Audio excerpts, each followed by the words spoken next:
Hi my loves, welcome back, and if you are new here, welcome. Here in this channel we talk about relaxed hair care, hair growth, protective styling, and anything hair related. So if you know you're interested in this type of content, please consider subscribing to join the family. So in today's video, I'm going to be sharing with you guys how to take care of your scalp for healthy hair growth.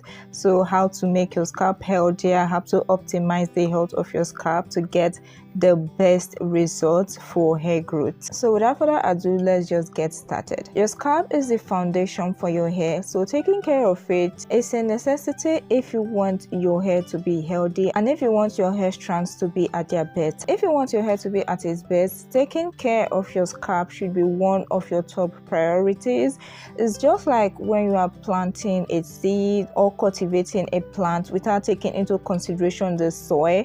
So the soil is as important as the plant or the seed that you are cultivating. So basically your scalp is the foundation and it's like the soil from which your hair strands grow from. So if your scalp isn't healthy, it is very possible that your hair strands are not going to be healthy as well. So I'm going to start by talking about different importance of why you should do this, like take care of your scalp and optimize it for hair growth. And guys, you would believe that something as simple as taking care of your scalp has a lot of different benefits, and the first one is healthy hair growth.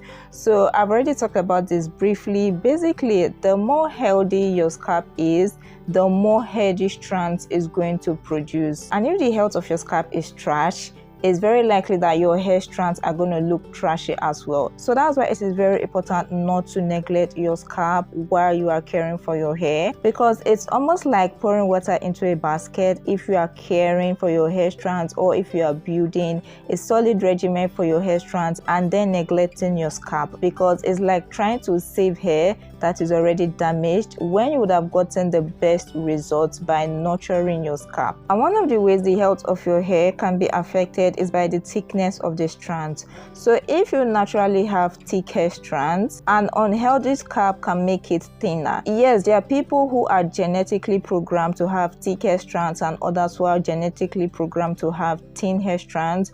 But what I'm trying to say is, if your scalp is not healthy, your hair strands can be thinner than they are genetically programmed to be. So in order to prevent this, you want to make sure to prioritize your scalp when building your hair regimen. So in as much as you are building a regimen for your hair strands, also build a regimen and a routine for your scalp as well, and never ever forget your scalp in your regimen. The second benefit of a healthy scalp is faster hair growth.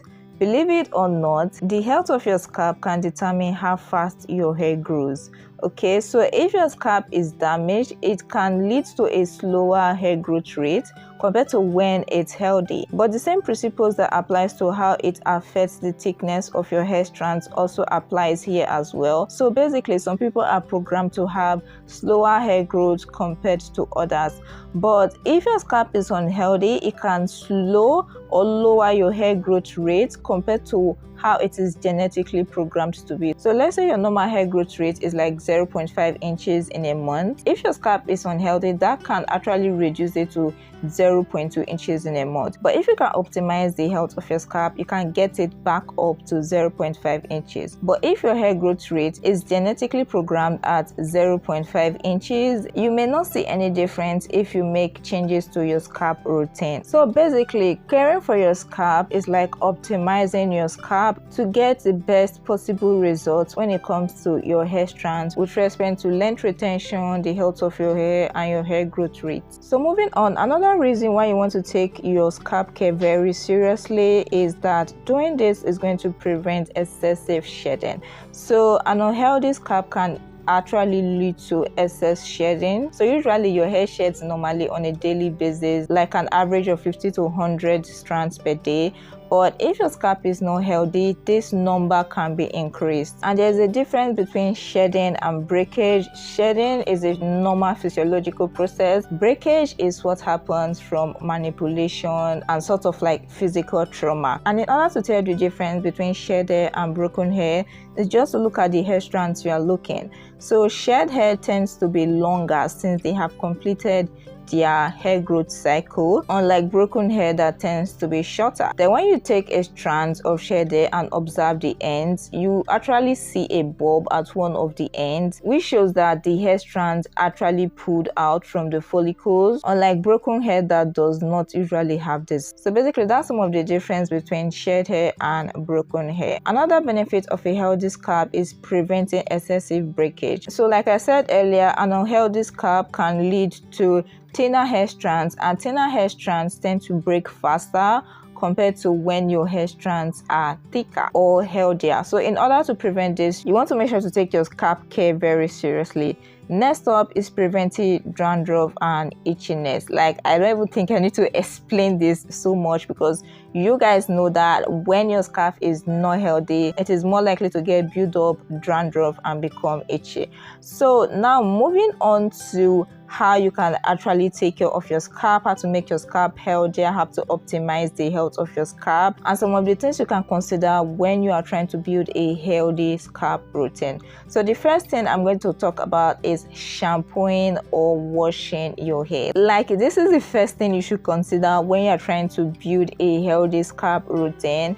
A clean scalp is a healthy scalp. Make sure your scalp is clean. So how frequently you shampoo your hair is going to depend on you. There is no set rule as to how frequently you're supposed to shampoo your hair. So it's going to depend on what has been working for you, if you carry protective styles or not, if you work out or not, how fast your hair gets greasy, and all of that. So when shampooing, you want to make sure to focus on the scalp, not on the hair strands.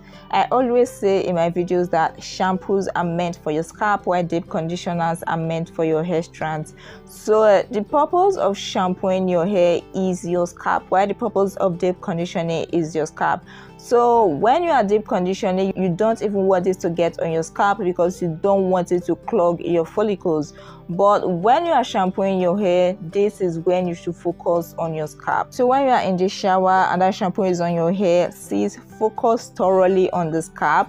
Then when you are done with your scalp and you're satisfied and you know that yes, your scalp is clean, you can then take off your hair strands, and you don't even have to do anything serious about your hair strands. Something as simple as letting the shampoo run down your hair strands is enough to get it clean. So since when you are shampooing your hair, focus on the scalp.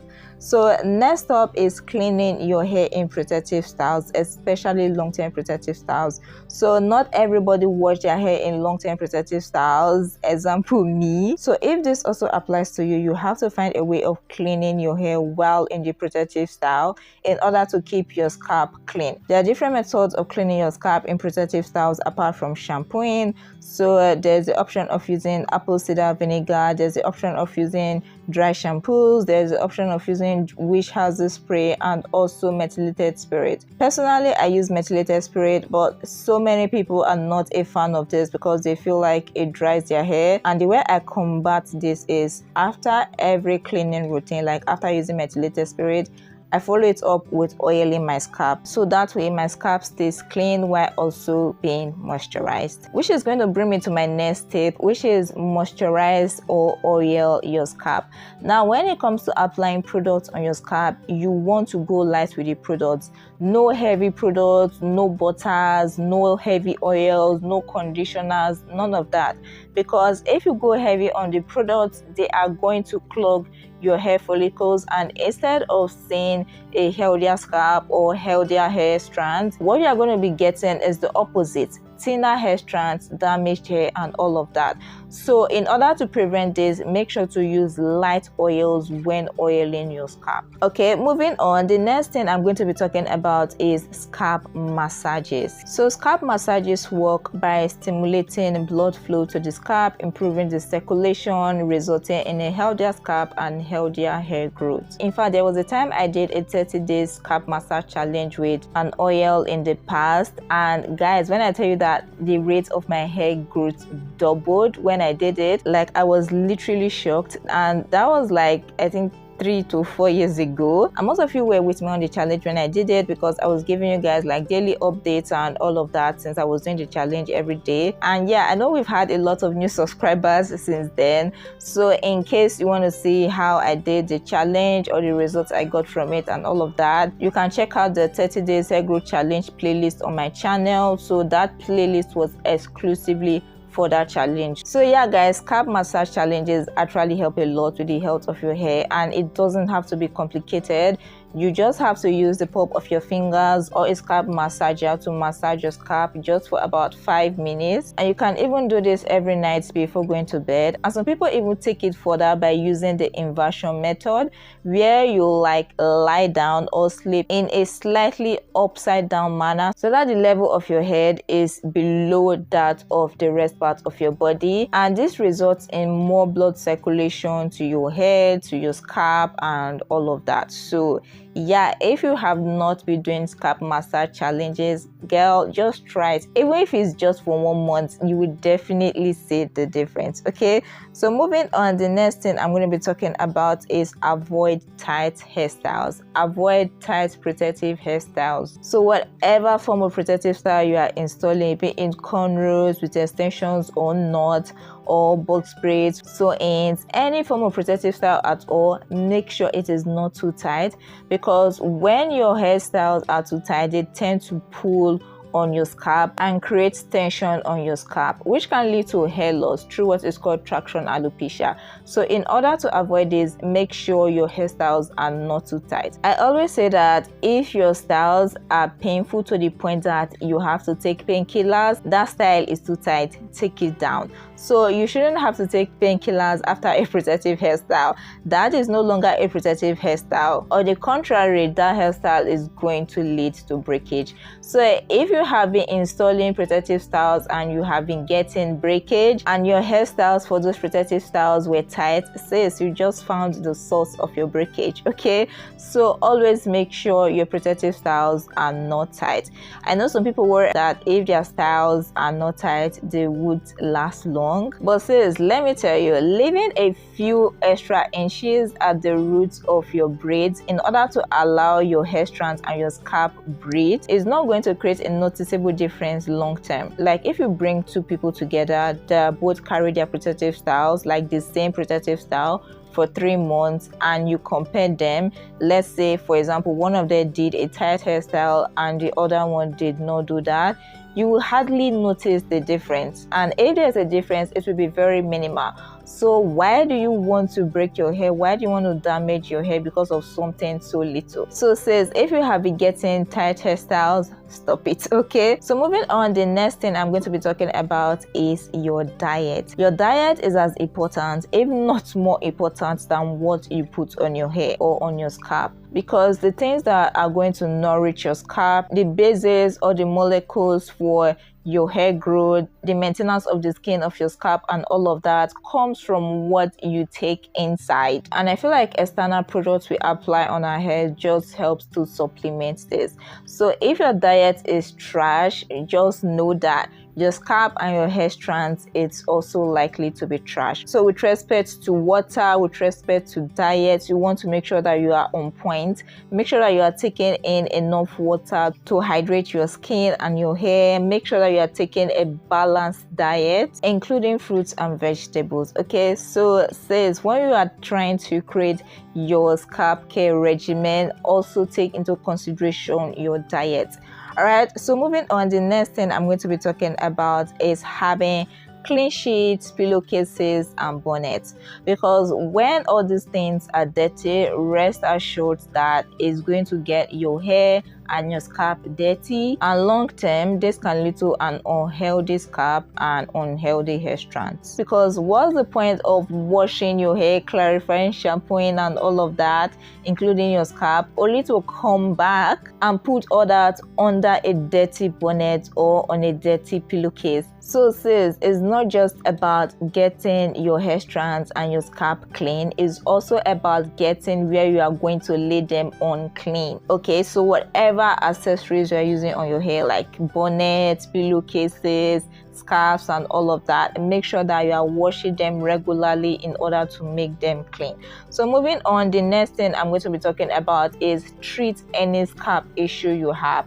So if you have any medical scalp issue, treat a doctor about it. not everything can be solved by hair products, because I feel like sometimes there's false advertisement about the benefits of a particular hair product that promises you heaven and earth, and may even promise to fix the medical issue your scalp is experiencing just because they want to sell out.